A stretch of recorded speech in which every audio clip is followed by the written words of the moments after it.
Assalamualaikum warahmatullahi wabarakatuh. Halo pemirsa, Padang Panjang Sepekan kembali hadir menyapa Anda hari ini. Kami akan menyajikan sejumlah informasi terkini untuk menemani akhir pekan Anda. Bersama saya, Deret M. Harika, inilah Padang Panjang Sepekan selengkapnya.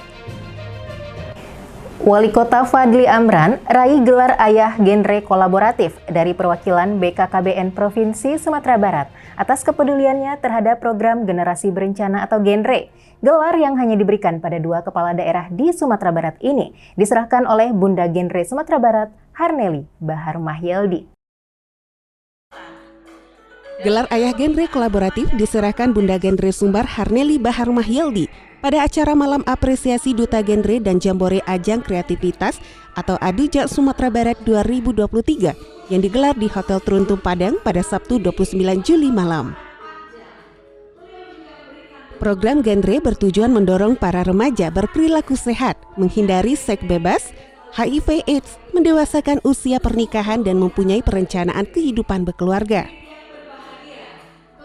Wako Fadly menyampaikan ucapan terima kasih atas penghargaan yang diberikan kepada dirinya. Ia pun berkomitmen akan terus melakukan pembinaan terutama terhadap para generasi muda. Lebih lanjut, Wako Fadly menyampaikan dengan adanya kegiatan Genre Award yang dilaksanakan BKKBN Sumbar, maka pemerintah Kota Padang Panjang juga harus mendukung menyiapkan generasi muda menyongsong Indonesia Emas 2045. Saat kegiatan Malam Apresiasi Duta Genre tersebut juga diserahkan beasiswa untuk genre berprestasi yang diserahkan Wako Fadly kepada Andamfa Rizami, Arajo Alam, dan juru kamera Hartono, Padang Panjang Sepekan. Membuka kegiatan Forum Group Discussion atau dialog politik dengan tema Peran Pemuda dalam Pemilu 2024 sebagai manifestasi demokrasi, Wali Kota Fadly Amran meminta rekan kepemudaan agar tidak antipati berbicara politik karena peran pemuda dalam menentukan masa depan bangsa sangat penting. Rekan-rekan semua, tentu saya selaku Wali Kota mengapresiasi kegiatan ini. Alhamdulillah sudah hampir 3 tahun berjalan. Wali Kota Fadly Amran membuka kegiatan Forum Group Discussion atau FGD atau dialog politik yang mengangkat tema peran pemuda dalam pemilu 2024 sebagai manifestasi demokrasi pada Sabtu 29 Juli di pendopo rumah dinas Wali Kota. Dalam kesempatan tersebut, Wako Fadly menyampaikan pemuda memegang peranan penting menentukan masa depan bangsa. Menurut Wako Fadly, yang bisa menyuarakan aspirasi para pemuda maupun masyarakat ialah pemuda itu sendiri, termasuk saat mengawal Pesta Demokrasi 2024 nantinya. Wako Fadly juga mengajak para pemuda menjadi pribadi yang jujur dan mengawal politik yang jujur. Adapun pemateri pada kegiatan tersebut selain Wako Fadly ialah akademisi dan guru besar FISIP Universitas Andalas, Asri Naldi, dan dosen Universitas Negeri Padang, Eka Vidya Putra. Haris Suyata dan juru kamera Fauzan Aulia Rahman, Padang Panjang Sepekan. Didampingi Sekdako Sony Budaya Putra dan jajaran, Wakil Wali Kota Asrul menyambut kedatangan 6 jemaah haji Kota Padang Panjang gelombang kedua yang tergabung dalam kloter 15. Raut bahagia tampak dari wajah para jemaah saat bertemu dengan keluarga dan kerabat. Bertempat di Balai Kota pada Senin 31 Juli, 6 jamaah haji Kota Padang Panjang gelombang kedua yang tergabung dalam kloter 15 disambut Wakil Wali Kota Asrul. Tampak raut bahagia dari wajah para jemaah, ada yang tersenyum sampai terharu saat bertemu dengan keluarga dan anak-anaknya, bahkan bergegas menemui anaknya sambil menguraikan air mata. Wawako Asrul yang didampingi Sekretaris Daerah Kota, Sony Budaya Putra dan jajaran mengucapkan selamat atas kembalinya para jemaah di Kota Padang Panjang. Sementara itu, salah seorang jamaah, Sudarman, mengucap syukur karena ia telah kembali dengan selamat dan telah menunaikan rukun Islam kelima. Sebelumnya, para jamaah disambut Komandan Lanut Sultan Syahrir Padang, Kolonel Nauf Saiful Rahmat dari Debarkasi Padang Pariaman bersama jajaran kantor Kemenak Padang Panjang dan Kabakes Rasedako. Yuli Guslinda dan juru kamera Fauzan Aulia Rahman, Padang Panjang Sepekan. Membuka kegiatan sosialisasi dan BIMTEK pengendalian pelaksanaan penanaman modal yang menjadi kewenangan daerah Angkatan 4, 5, dan 6. Wakil Wali Kota Asrul mengatakan kebijakan penanaman modal merupakan upaya menciptakan iklim investasi dan usaha kondusif demi berkembangnya perekonomian sehat dan peningkatan kesejahteraan masyarakat. Sosialisasi dan bimbingan teknis pengendalian pelaksanaan penanaman modal yang menjadi kewenangan daerah Angkatan 4, 5, 6 di Aula Hotel Rangkayo Basa diadakan pada Senin 31 Juli. Wawako Asrul menyampaikan selama 5 tahun ini jumlah penambahan kesempatan kerja di Kota Padang Panjang sebanyak 2.607 orang. Ini berasal dari dibukanya 114 bidang usaha yang dilaporkan pemiliknya ke Pemko. Selain itu, 100% izin investasi usaha yang dikeluarkan sesuai dengan SOP. Wawako Asrul berharap kepada pelaku usaha untuk berinvestasi dengan bijak di Kota Padang Panjang dan juga memahami betul semua kebijakan investasi baik tingkat nasional, provinsi maupun daerah, guide semua kemudahan atau insentif yang ditawarkan. Sementara itu, Kepala Dinas Penanaman Modal dan Pelayanan Terpadu Satu Pintu, Fandi Ramadona menyebutkan kegiatan ini diadakan untuk memberikan pemahaman kepada para pelaku usaha tentang tata cara penginputan penyampaian kegiatan penanaman modal. Kegiatan diikuti oleh 37 UMKM yang ada di Kota Padang Panjang dan akan berlangsung selama 2 hari. Rifki Mahendra dan juru kamera Sauki Murtodo, Padang Panjang sepekan. Masuk nominasi 5 besar pada Lomba Lembaga Pemberdayaan Masyarakat atau LPM berprestasi tingkat Provinsi Sumatera Barat. LPM Kelurahan Silayang Bawah, Kecamatan Padang Panjang Barat, dikunjungi tim penilai provinsi. Rombongan disambut Wakil Wali Kota Asrul dan pejabat terkait. Kepada Bapak Wakil Wali Kota Padang Panjang, Bapak Ibu tim penilai Masuk nominasi 5 besar pada Lomba Lembaga Pemberdayaan Masyarakat atau LPM berprestasi tingkat Provinsi Sumatera Barat. LPM Kelurahan Silayang Bawah, Kecamatan Padang Panjang Barat dinilai tim penilai provinsi pada Senin 31 Juli. Bertempat di kantor Lurah Silba, rombongan disambut Wakil Wali Kota Asrul, Ketua DPRD Mardiansyah, dan pejabat terkait lainnya. Tim penilai yang diketuai Firmanto dari Dinas Pemberdayaan Masyarakat dan Desa Sumbar terdiri dari akademisi pemberdayaan UIN Imam Bonjol, Huriyatul Akmal, dan pengurus DPD LPM Provinsi Sumbar Afrizal Ahmad. Pada sambutannya, Wawako Asrul menyampaikan LPM sebagai mitra dari pemerintah kota di tingkat kelurahan merupakan wadah yang dibentuk atas prakarsa masyarakat yang dapat menampung dan mewujudkan aspirasi dan kebutuhan masyarakat dalam pembangunan. Beberapa program dan inovasi dari Silba yang merupakan swadaya masyarakat bersama LPM seperti Kampung Kunyit di RT 21 dengan mengolah kunyit menjadi masker, lulur, dan jamu. Kampung Mandiri terdapat posyandu lansia mandiri, pos gizi bahagia, Smart Surau Masjid Jami' Nurul Huda, Kampung Bunga yang telah menorehkan prestasi juara di berbagai ajang tingkat provinsi, Kampung Proklim, dan Bank Sampah Aljero sebagai bagian dari program bidang lingkungan hidup Papa Zero Waste. Sementara itu, Firmanto mengatakan sebelum melakukan kunjungan lapangan, pihaknya sudah melakukan tahap pertama yaitu seleksi administrasi dengan mengambil nominasi 5 besar termasuk Kota Padang Panjang. Cynthia Putri Lydia dan juru kamera Jimmy Octaviandi, Padang Panjang sepekan. Membuka kegiatan diseminasi hasil audit kasus stunting semester 1 Kota Padang Panjang. Wakil Wali Kota Asrul berterima kasih kepada semua pihak yang telah terlibat dalam upaya penurunan prevalensi stunting di Padang Panjang dan mengingatkan agar tetap fokus mengejar target nasional. Membuka kegiatan diseminasi hasil audit kasus stunting semester 1 Kota Padang Panjang di Aula Hotel Pangeran pada Selasa 1 Agustus, Wakil Wali Kota Asrul mengucapkan terima kasih kepada semua pihak yang telah terlibat untuk menurunkan angka stunting di Padang Panjang. Prevalensi stunting kota ini sudah turun dari 20% pada 2021 menjadi 16,8% pada 2022.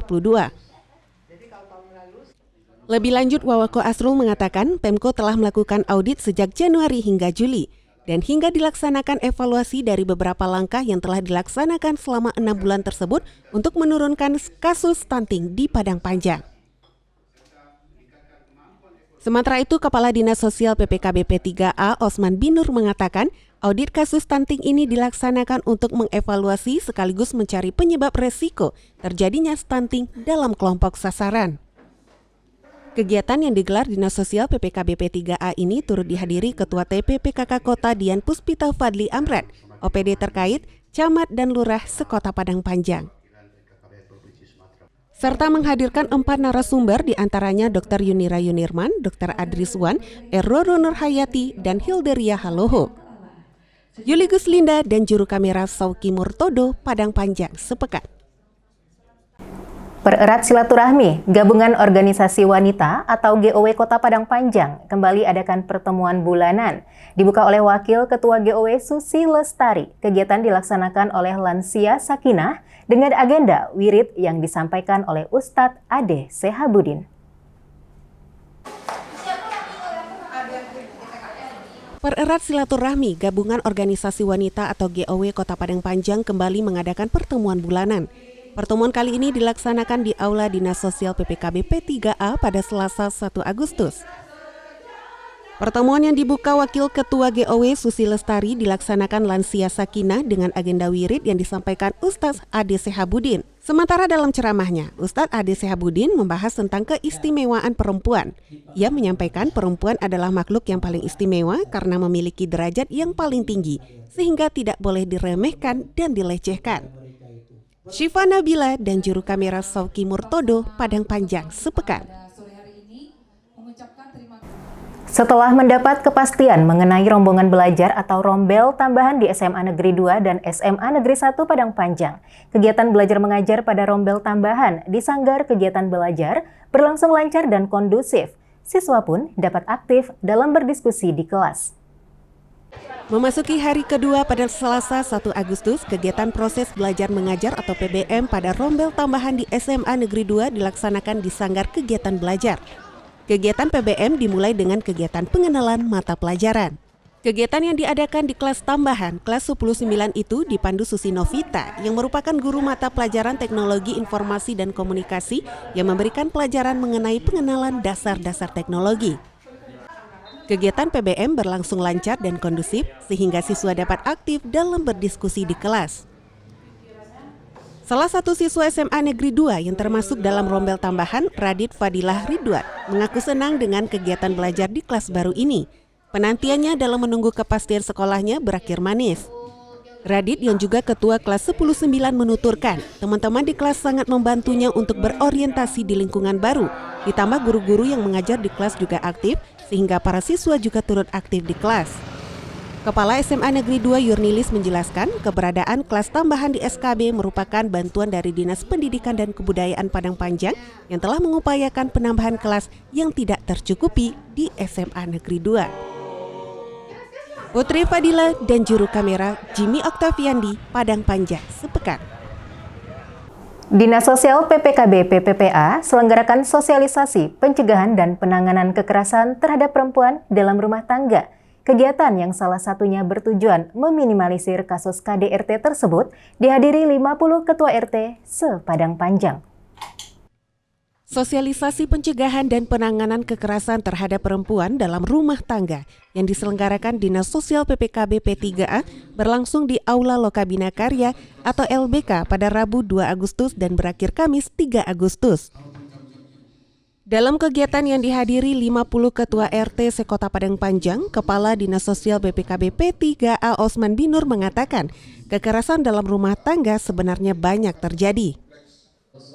Pada 2020 terdapat 11 kasus yang dilaporkan. Pada 2021 sebanyak 3 kasus dan 2022 mengalami peningkatan sebanyak 7 kasus.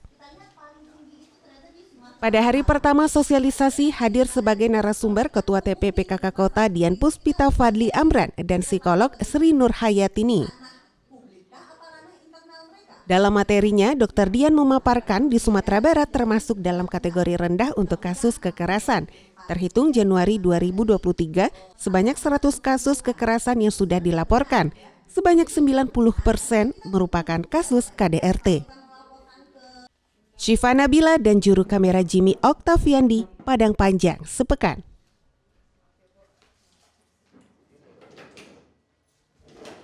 Berhasil masuk ke 5 besar dalam penilaian kader Posyandu berprestasi tingkat Provinsi Sumatera Barat tahun 2023. Posyandu Gebra, Kelurahan Balai-Balai, Kecamatan Padang Panjang Barat, dikunjungi tim penilai provinsi yang diketuai Kuartita Evari Hamdiana. Posyandu Gebra, Kelurahan Balai-Balai, Kecamatan Padang Panjang Barat, dinilai tim penilai provinsi pada Rabu 2 Agustus 2023. Tim yang diketuai Kuartita Evari Hamdiana disambut Sekretaris Daerah Kota Seni Budaya Putra, didampingi Ketua TPPKK Kota Dian Puspita Fadli Amran dan pejabat terkait lainnya. Sekdako Soni menyampaikan penilaian ini akan menjadi sebuah gebrakan baru bagi kader untuk mengetahui di mana kekurangan dan kelebihan yang dimiliki. Karena Posyandu saat ini tidak hanya tentang kesehatan, melainkan banyak aspek sosial lainnya yang ada di Posyandu. Sementara itu, Kuartita mengatakan dalam penilaian kali ini tidak lomba yang diutamakan. Tim hadir untuk melakukan evaluasi dan pembinaan terhadap para kader. Aspek tersebut diantaranya perlengkapan administrasi Posyandu, hari buka Posyandu dan kemampuan kader. Peran serta masyarakat terhadap hasil yang dilaksanakan kader, peran tim Pokjanal Posyandu, inovasi dan pelayanan Posyandu, serta yang terakhir pembinaan Posyandu. Yuli Guslinda dan juru kamera Fauzan Aulia Rahman, Padang Panjang, sepekan. Persoalan penerimaan peserta didik baru Sekolah Menengah Atas Negeri turut menjadi perhatian anggota DPRD Sumatera Barat Mesra. Ia akan mengajukan dan mengawal penambahan kelas di SMA Negeri 1 dan SMA Negeri 2 Padang Panjang. Wali Kota Fadli Amran pun mengapresiasi upaya tersebut. Bersama Wali Kota Fadli Amran dan pejabat Pemko terkait lainnya pada Kamis 3 Agustus 2023, Mesra yang merupakan anggota DPRD Provinsi Sumatera Barat melakukan kunjungan ke SMA Negeri 1 dan SMA Negeri 2 Padang Panjang.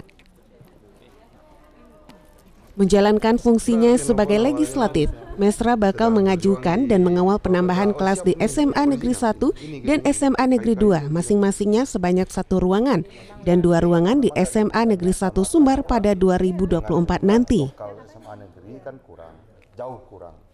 Sementara itu, Wako Fadli mengapresiasi upaya yang dilakukan Mesra.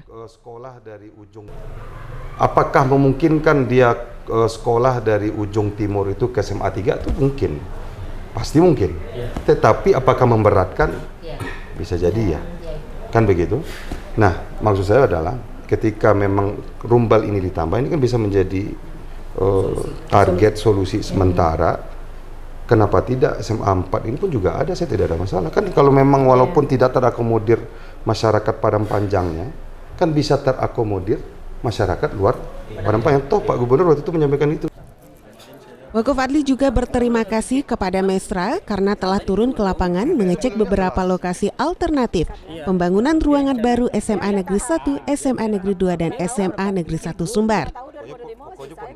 Wako Fadli juga akan mencarikan solusi yang pasti bagi masyarakat tentang permasalahan PPDB di Padang Panjang.